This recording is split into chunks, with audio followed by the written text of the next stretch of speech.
In Palestine, authorities warned that the Israeli occupation army could have started a special operation in Rafah despite the international community's warnings. In Israel, local media reports that senior government authorities are on alert to prevent the ICC from issuing an arrest warrant against Prime Minister Benjamin Netanyahu. And in Spain, Prime Minister Pedro Sanchez announced he will not step down amid a corruption investigation into his wife's affairs, averting the threat of political gridlock in Madrid. Hello, welcome from the South. I'm Luis Alberto Matos from the teleSUR studios in Havana, Cuba. We begin with the news.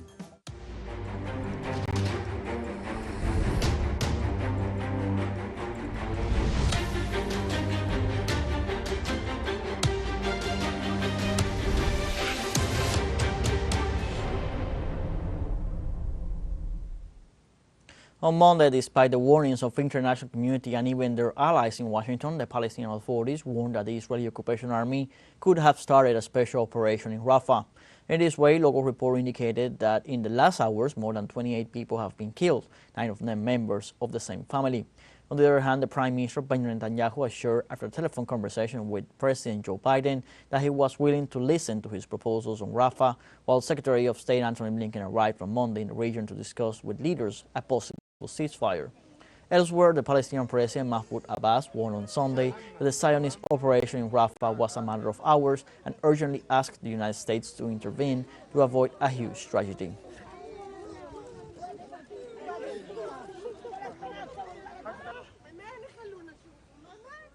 Israeli occupation forces left a severe destruction in a shopping mall in Han Yunis Governorate at the center of the Gaza Strip.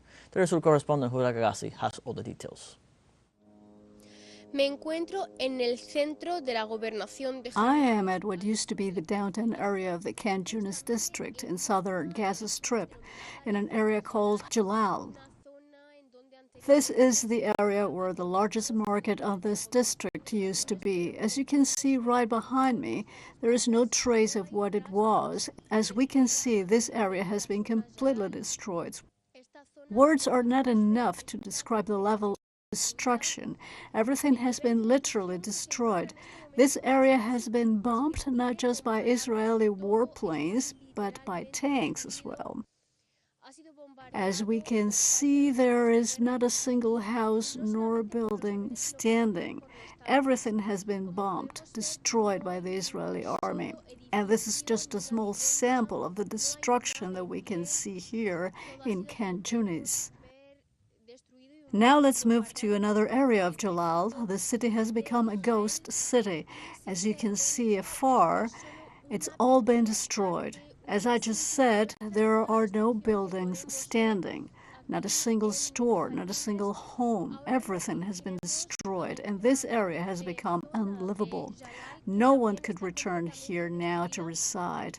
As you can see along this road, there is massive destruction caused by the Israeli army. This is another street, and again, we can only see destruction and more destruction. Honestly, words are not enough to describe what we are seeing here. The images speak for themselves. Literally, the Israeli army has turned this area, which used to be a busy live market area, into a dead area, a ghost area, completely destroyed. And it will be very hard to restore this area to what it used to be. It'll take lots of work, effort. And this is just a small area, a small section of the district, but the whole city has been destroyed. People have started coming back to see what they could possibly salvage from the rubble. But literally, there isn't anything left. It's all been destroyed by the Israeli army. And this is what Israel has done in the 4 months it's been since the start of its siege and invasion of the Gaza Strip. Israeli media reports that senior government authorities are on alert to prevent the International Criminal Court from issuing an arrest warrant against Prime Minister Benjamin Netanyahu for starving several Palestinian citizens to death. According to the diplomat who revealed the information in an interview, both the National Security Council and the Ministry of Foreign Affairs are working at every level to prevent the arrest warrant. The order that could be issued against other Zionists is based on the complaint filed by the government of South Africa before the International Court of Justice. This UN tribunal only deals with disputes between states, but the court works, as its name indicates, in matters related to criminal matters, in individuals, not in countries.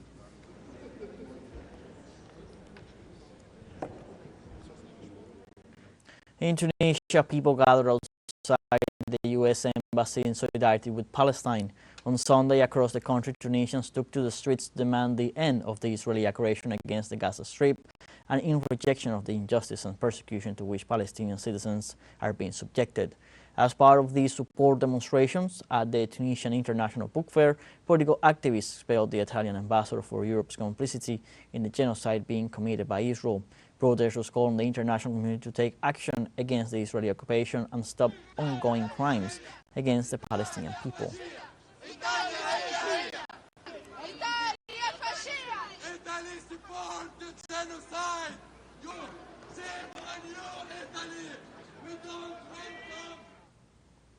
In Italy, people have demonstrated against the upcoming G7 meeting of environment ministers and in support of Palestine. Protesters gathered at the Galileo Galilei Park on the outskirts of Turin, waving banners saying the G7 governments are destroying the planet. They denounced a fake ecological transition, the wars around the world, and the genocide against the Palestinian people. The environment ministers of the United States, Canada, France, Germany, the United Kingdom, Japan, and Italy will meet on June 13th at the G7 summit.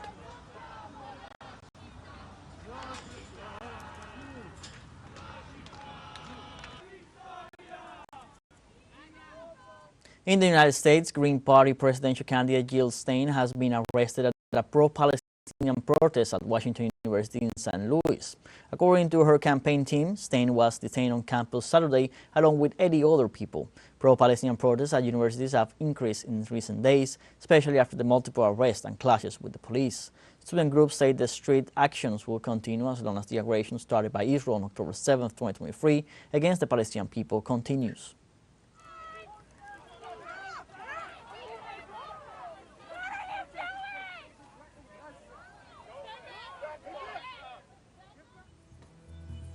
Let's now take a short break, but remember you can join us on TikTok at teleSUR English, where you'll find news in different formats, news updates, and much more. Those stories coming up. Stay with us.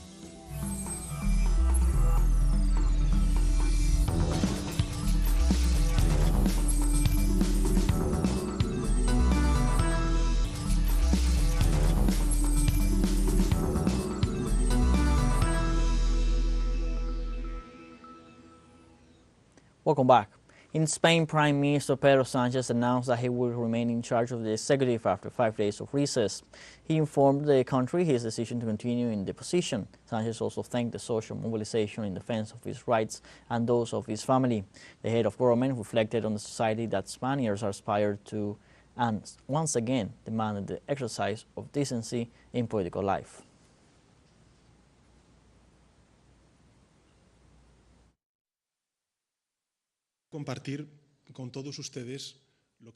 I would like to share with all of you what I have finally decided. I have informed the head of state of this decision this morning. I have decided to continue with more strength if possible at the head of the presidency of the government of Spain. This decision is not a mere pause, it is a full stop, I guarantee it. That is why I pledge to you my commitment to work tirelessly, firmly, and calmly, for the pending regeneration of our democracy and for the progress and consolidation of rights and freedoms. I assume the decision to continue, with even more strength, if possible, at the head of the presidency of Spain. Australian citizens marched through the country's cities in rejection of violence against women. Demonstrations took place in the cities of Sydney, Hobart, Adelaide, among others. Demonstrators demand strict laws from the government to stop the wave of violence against women, only since the beginning of 2024, which has left at least 26 women murdered. According to statistics collected by women's advocacy organizations, a woman dies every 4 days, mainly as a result of domestic violence. The Australian authorities accompanied the demonstrations and warned that it is time to change the culture and make the necessary adjustments to stop gender violence.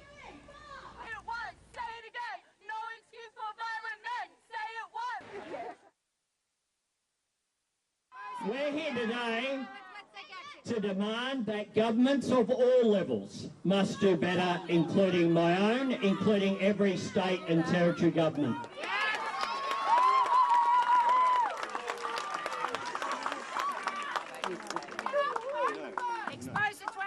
We're here as well to say that society and Australia must do better. We need to change the culture, we need to change attitudes. We need to change the legal system.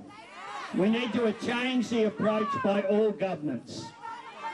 Because it's not enough to support victims.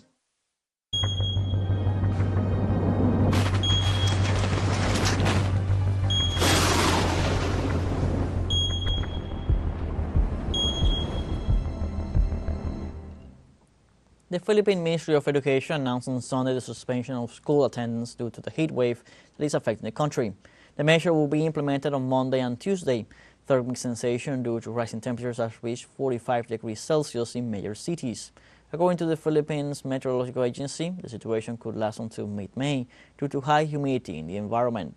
Other places such as Bangladesh, India and Myanmar are experiencing the same situation with temperatures above 42 and 45 degrees Celsius. Scientists stress that it is all a consequence of climate change and the few efforts to reverse it. In Nepal, at least 113 people are reported dead and another 67 injured as a consequence of floods and landslides caused by heavy rains in the country.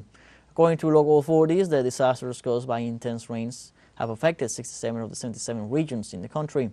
So soldiers and police officers have been ordered to deploy and jointly carry out rescue operations. Moreover, they warned that the water level in some rivers could rise to a dangerous level and call on the citizens to remain vigilant and take preventive measures. The central and southern parts of the Kathmandu tableland of Nepal are underwater, and there are fears of possible epidemic diseases due to the situation, which is also taking place in the middle of health service shortage.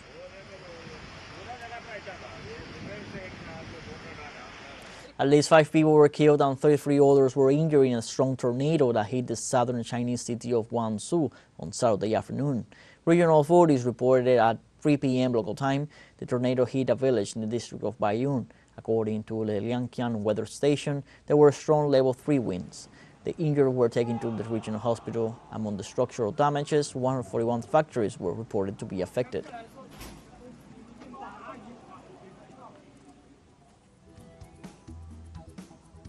We now have a fun short break coming up, but before we invite you to join our WhatsApp community for our English-speaking audience, you can scan the QR code on screen to join directly and share the link to reach more people. Constant news coverage of Latin America and the Caribbean as well as the rest of the world. Stay connected and informed with teleSUR. Fun short break, don't go away.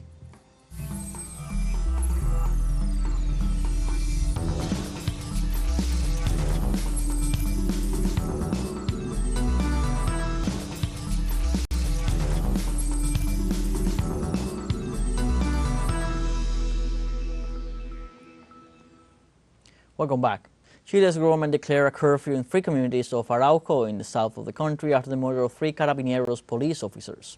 The Undersecretary of Interior, Manuel Monsalve, explained that the measure already in course starts at midnight and will last until 7 a.m. and applies to the districts of Canate, Contulmo, and Tirua in the Biobío region. This decision, which has among other goals the intensification of patrolling, was taken after the murder of 3 Carabineros of public order control in Canete in the middle of an alleged ambush. The events took place in the early hours of this Saturday morning and have caused great commotion, given the violence used by the murderers.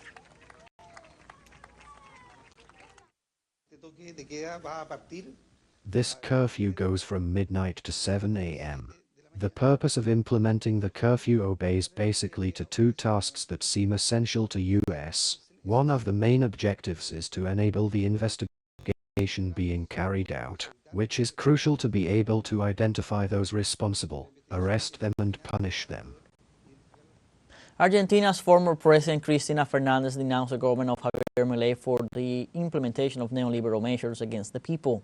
In her first public event since the new administration took office, Fernandez criticized the current administration, stating that Argentines are being subjected to a useless sacrifice while the government tries to pursue a zero fiscal deficit. The also former vice president questioned some of the economic achievements recently exhibited by Javier Milei's government, denouncing the tax benefits that certain companies receive. She also expressed that Milei's actions, rather than anarcho-capitalism, seems to be anarcho-colonialism.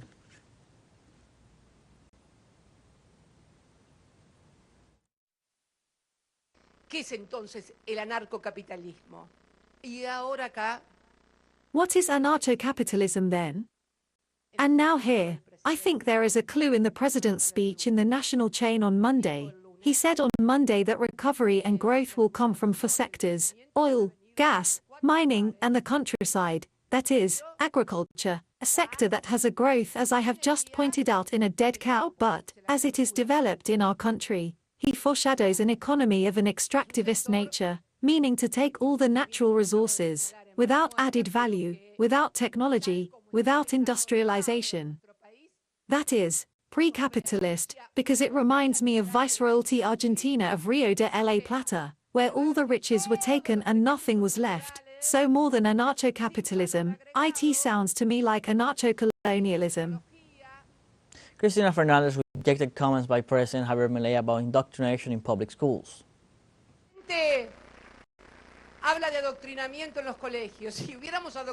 The president talks about indoctrinations in the schools. If we had indoctrinated at schools, he would not be president, period.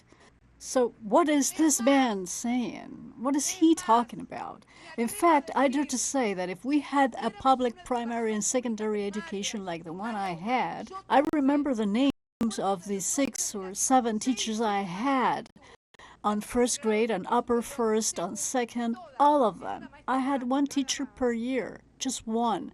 And I had classes every day, which is not enough. But boy, that helps. That helps a lot. I think that we have to start discussing these issues. I was listening the other day, I think it was the governor of Santa Fe who said that when he took office, he had a problem. He had allocated 23 to 25% of the resources to teachers' salaries, but they were using substitute teachers because teachers were out on medical leaves or what have you. We need a serious discussion on this because resources are scarce and we have to make good use of it. The International Civil Aviation Organization accepted the complaint filed by Venezuela against Argentina after verifying its violations of the Chicago Convention regarding the hijacking and subsequent destruction of the TeleSUR plane. The organization notified the members of the Council of the receipt of the complaint after verifying its compliance with Article 2 of the Chicago Convention. The claim made by Venezuela alleges that since June 8, 2022, the Republic of Argentina has committed violations of several articles through the application of unilateral restrictive measures that are unlawful and discriminatory against the Bolivarian Republic of Venezuela. Venezuela alleges that such violations occur in the context of the inconvenience suffered by non-scheduled flights belonging to the Conviasa consortium and leased by it to the transport company TeleSUR. In an exclusive interview for a multi-platform from the South, the Venezuelan Minister of Transportation, Ramon Velázquez, referred to the complaint filed by Venezuela before the International Civil Aviation Organization against Argentina for the hijacking of the TeleSUR plane owned by Venezuela. Notorio y público.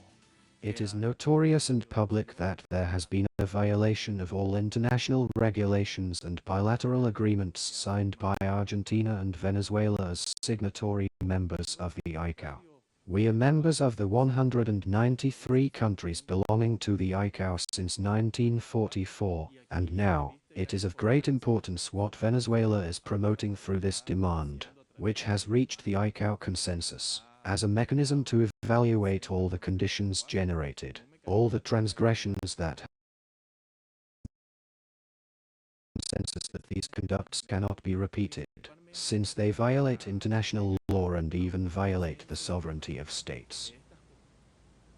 We continue with the world of sports. In this case, in Spain, Barça will host Valencia at the Luis Companys Olympic Stadium on Monday, April 29th, in the 33rd round of the EA Sports League.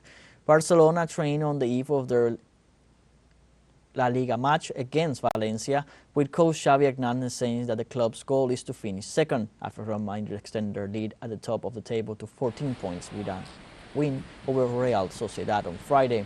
The team has the desire to win tomorrow, he said, adding that he is excited to continue for another year.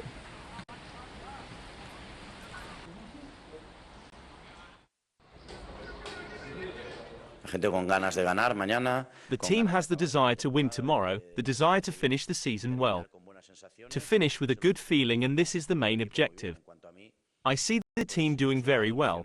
As for me, I am excited to continue for another year with all the enthusiasm and strength and energy in the world, and to prepare for the coming season too. We have come to the end of this news brief. You can find these and many other stories on our website at telesurenglish.net. Also join us on social media, Facebook, X, Instagram, Telegram, and TikTok. For Telesur English, I'm Luis Alberto Matos. Thanks for watching.